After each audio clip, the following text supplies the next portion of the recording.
मसूर के टहारी या मसूर के कढ़ी बनाए बर 1 कटोरी मसूर ला पानी में भिगा के रख ले हो 2 से 3 घंटा। तो एकरा मसूर हा बढ़िया से भीग के फूल गे हे। 2 ठो मीडियम साइज के प्याज जेला में लंबा टुकड़ा में काट ले हो। 1 ठो टमाटर है जेला में काट ले। 2 ठो हरियर मिर्च ला भी काट के रख ले। तेल गरम हो गए में डाल दूँ सरसों चटक गए ओकर बाद डाल दूँ प्याज मिर्चा और मीठा पत्ती सब ला बढ़िया से मिक्स कर लूँ और लाल के होत ले भूंज लूँ।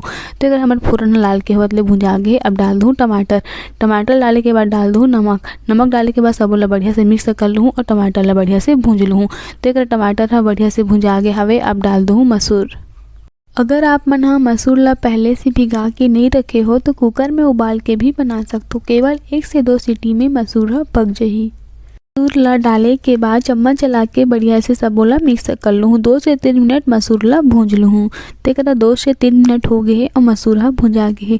अब डाल दूँ मैं 1 छोटे चम्मच हल्दी पाउडर, आधा चम्मच मिर्ची पाउडर और 1 चम्मच धनिया पाउडर सबोला बढ़िया से मिक्स कर लूँ और 1 से 2 मिनट भूंज लूँ। तो एक 2 मिनट हो गए है। सब्जी के कलर ला तो आप मन हा देख ही सकत हो। अब डाल दूँ मैं हा महिला। आप मन ला जितना भी खट्टा या कम खट्टा पसंद है ओकर हिसाब से आप मन हा महिला डाल सकते हो। तो एक मैं हा महिला डाल ले हूँ और बढ़िया से महिला डबका लूँ। तो गैस के आँच ला बढ़ा के मैं हा महिला डबका लूँ। तो एक आप मन हा देख सकते हो महिला बढ़िया से डबके लगी से यानी कि बढ़िया से मसूर डबके लगी से। और एक हमार सब्जी बन के तैयार है। बहुत ही स्वादिष्ट मसूर के टहारी बन के तैयार है संगवारी हो। वीडियो अच्छा लगी तो वीडियो लाइक करे बर, साथ ही संगवारी हो चैनल सब्सक्राइब करे बर झन भूलहु।